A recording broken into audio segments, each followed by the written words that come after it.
બનાસકાંઠા જિલ્લામાં કાંકરેજ તાલુકાના મુખ્ય મથક શિહોરી મામલતદાર કચેરીમાં સંકલન બેઠક યોજાઈ।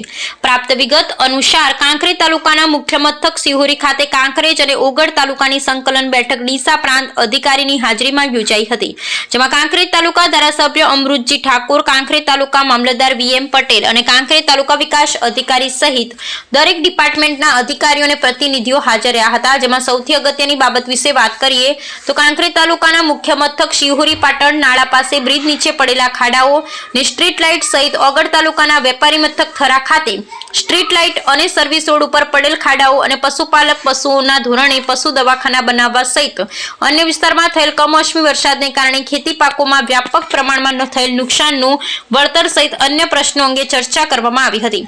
પરંતુ હાલમાં તો છેલ્લા કેટલાક સમયથી ₹8 કરોડનું આયોજન કરવામાં નથી આવ્યું, જેમાં પબ્લિક અને તંત્રના અધિકારીઓમાં ભારે નારાજગી જોવા મળી રહી છે।